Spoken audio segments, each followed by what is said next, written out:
Hey guys, welcome back to the channel. So I'm out in the woods today on my day off, checking some trail cameras. Got my little buddy Lucas behind me. He's my 1-year-old.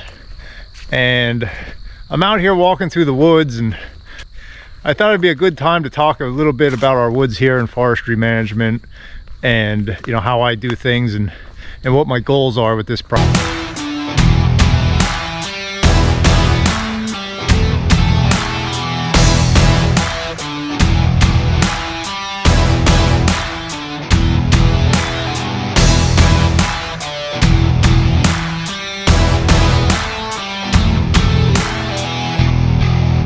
So my wife and I bought this property. It's the farm next to my parents a couple years ago.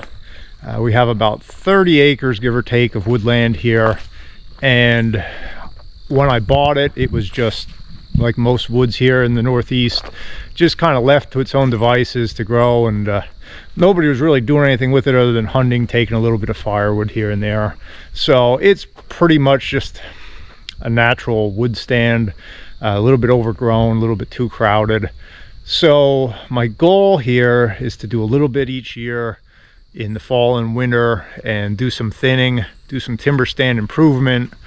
And we started here it was late winter, early spring of this year. My dad and I started, we blocked off a section. I marked a bunch of trees, kind of working it in like acre-sized blocks, just the way the property's laid out. That seems to be a good sized block to work in. So I've been going through and marking, and I'm taking out basically all the junk. The motto on this job is to take the worst first.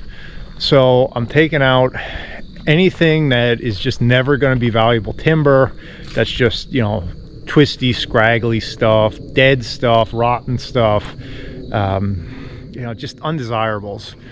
So I go through first before we bring a chainsaw or a tractor or anything in, and I mark everything, and I mark it two ways, one for firewood and one for saw logs.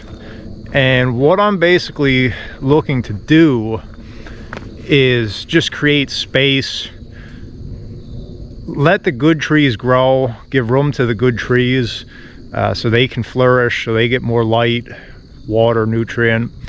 I kind of look at it the same way as like growing a garden. Yeah, you can plant tomatoes really tight against each other and they'll grow, but they're not going to flourish. You're not going to get the yield off of them. You're going to have more disease problems. The same thing kind of applies to the woods. Left on its own, it kind of grows a little too dense for if your goal is timber, which my goal obviously is. So I go through and I'm cutting anything that's a double or a triple tree. In other words, if you're getting more than one stalk out of the same root system, I'll cut them off and leave the best. So right there, that produces a lot of wood. And then anything that, like I said before, won't make any kind of timber, there's just no future for it as a saw log, that just gets cut out. And I've been selling the firewood log length. I'm not messing around with cut and split firewood. I just don't have time for it.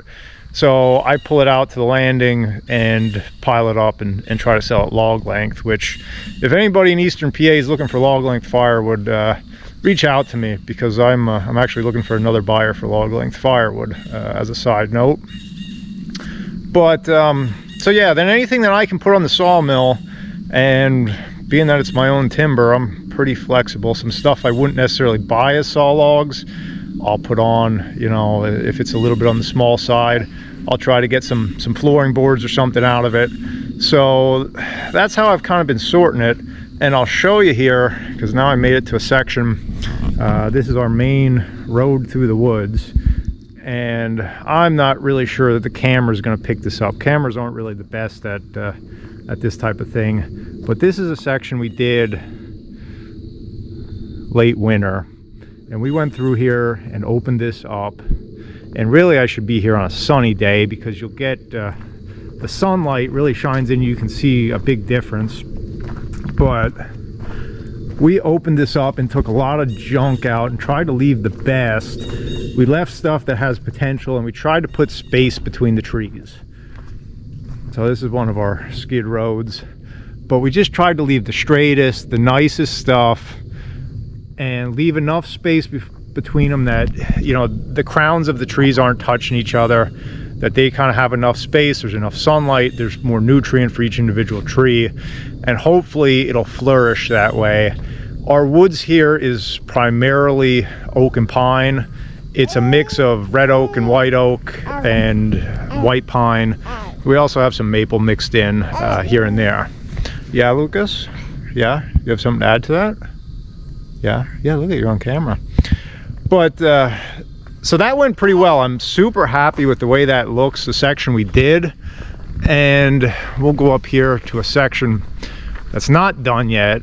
And like I said, I don't know if the camera is going to pick this up because it's tough to, you almost have to be here in person. But you can tell that's much thicker. It's much darker just looking in there. There's still a lot of brush. And if you look closely, we have some big pines in here that are seed trees, and left to its own, this forest will eventually phase into a pine forest. It'll choke off the oaks, and all these little pine saplings that are taking over the understory here will eventually take over.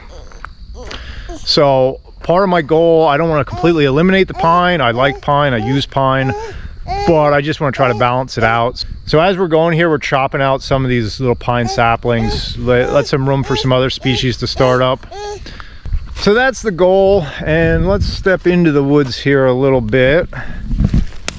You can see it, and I marked this here in winter, and well, it's starting to fade. So I have that marked orange as firewood. So that's something that's never going to make any kind of timber. And it's between other nice trees here, so that goes. There's a double chestnut oak. So that one with the blue mark on it, that's going to go. I'm going to leave the other one. I think the other one's the nicer of the two. And then I'll cut that kind of on an angle. I've even played around with sealing, putting some anchor seal on that cut section. That's actually something I'm curious about, something I'm experimenting. If any of you guys have any experience, let me know, because what I'm trying to do is salvage one of these doubles and not leave an open wound that the remaining one, you know, gets rot or something in it.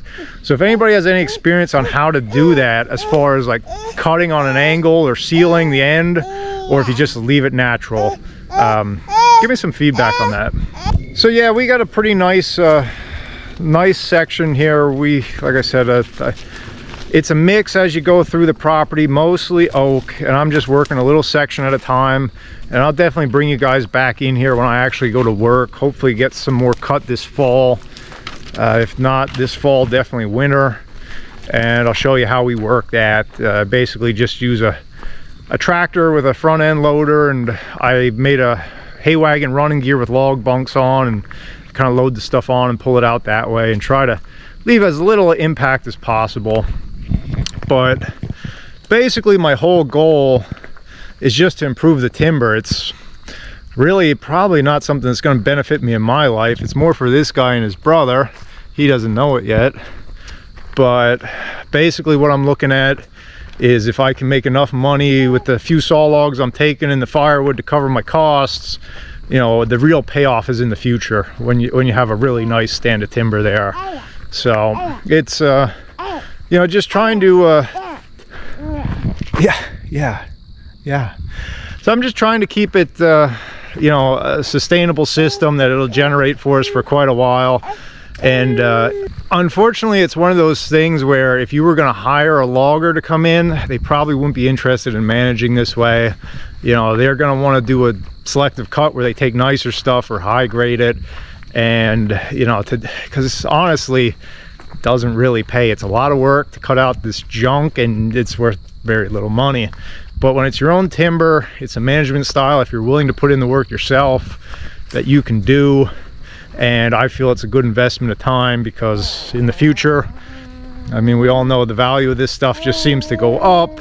And if you can grow more wood per acre, you're essentially growing money on trees, you know. So I just figured I'd show you that. And I know Lucas put in his commentary there, so hopefully you got my message and you enjoyed the walk through the woods. We're enjoying it. Like I said, we're gonna go check some trail cameras. Deer season's coming up, so that's another good use of this woodland. So I just wanted to show you guys that and show you what we got going on here. And if you like the video, I hope you subscribe to the channel, and you'll catch more of the woods action and everything else we got going on. So thanks for watching, and I'll see you later. Say bye-bye.